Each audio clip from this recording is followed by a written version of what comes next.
love video questions so much. Oh! Seriously. What's up, socials? Welcome to another episode of I've Tried Everything, where I sit on my couch, drink coffee, or at least do before and after the video, while I answer your questions. Wouldn't it be funny if I actually drank coffee and answered your questions at the same time? Yeah, that'd be good. Hey Amy, my name is Nicky Lopo, the Goo Guy from Tell Me Tech, and I review gadgets.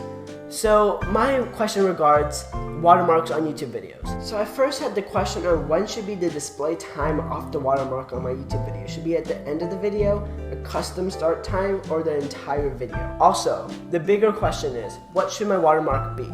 Should it be click to subscribe like yours, or the subscribe button like many other YouTubers? But when I looked at some gadget reviewers, they always had like MKBHD has MKBHD. Your Average Consumer has Your Average Consumer reviews. TLD Today has his logo. Unbox Therapy has his face with a cap on. And Austin Evans does not have a watermark whatsoever. Anyways, that's my question for you. You make some of the best content on YouTube, and I watch a lot of YouTube. So thank you if you answer my question, and that's it.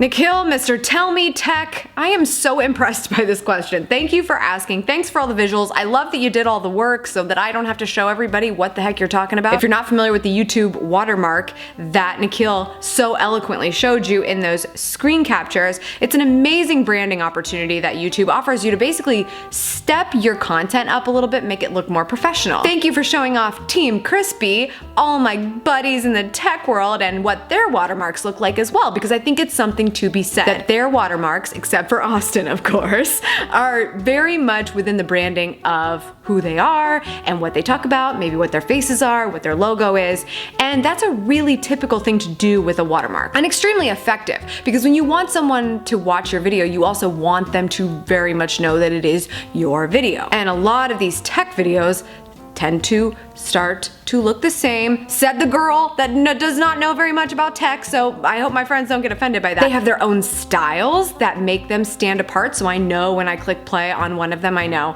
that's TLD Today, that's Austin, that's MKBHD, just because their styles stand out to me. But if you don't know that, you might see the watermark if you're just discovering them in search, and that watermark's gonna help you identify the brand. Now, I have had this before where I had my brand in the watermark, but I actually decided to switch it to a little call to action that's still similar to my branding in that it's my font and it's my coloring, but it's also prompting you to subscribe, because that branding watermark is so useful that if someone is watching my video and then they mouse over that little watermark, since the watermark says click to subscribe, somebody that doesn't even know what that thing does is now gonna be like, oh, I can click on this thing, and then a little subscribe button is going to pop out. The subscribe button, red and YouTube-y, would totally be effective as well. It's completely up to you, and in your case, for Tell Me Tech, when you're trying to be discovered in search for these reviews, I would think about having a little call to action that's similar to your branding, but actually says something to the effect of please subscribe if subscribers are your goal. If you're just hoping to get more views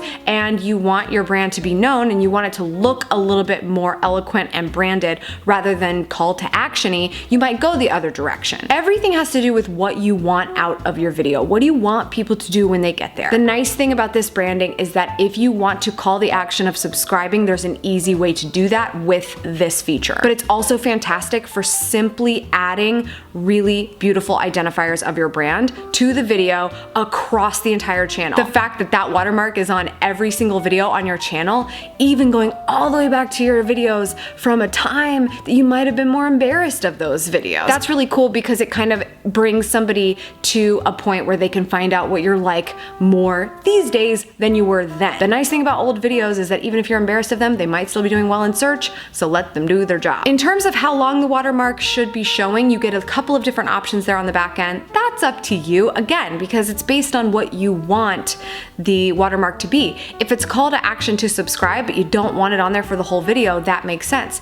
But if it's a watermark with your logo, you probably do want it on there for the whole thing. Maybe, maybe not. It's just really your preference. Why is it there in the first place? If it's just there to give a little bit more nicer branded experience, it's completely up to you if it disrupts the video and it shouldn't be there the entire time. Something to think about maybe during the editing process as well. But for me, when I'm using it to prompt people to subscribe to the channel, I kind of want it there for the whole time, because maybe they didn't think about it until like the third minute instead of the first couple seconds, and I don't really know. It's also something to test too. You want to see how it's doing in analytics, and if it's not doing anything for you at all, maybe just adding branding and not a call to action would be a good idea if you want it on. But if it's not converting anything anyway, you just want it to look nice, you gotta kind of measure those things too. Thank you so much for your question, Nikhil. Loved it. Just loved it. Feel free to submit another question. It was great. And if you would like to do something similar, whether you have a fancy video that I'm gonna gush over or not, you can even send me a text question. Send me an email. My email address is in the description. And if you wanna send me a video like Tell Me Tech, then you need to upload it to your own channel and email me the unlisted link. Not private, not public. Unlisted. Unless you want it to be public, that's completely up to you. That's all for today's socials. Thank you so much for tuning in. I appreciate it as always, and I'll see you tomorrow.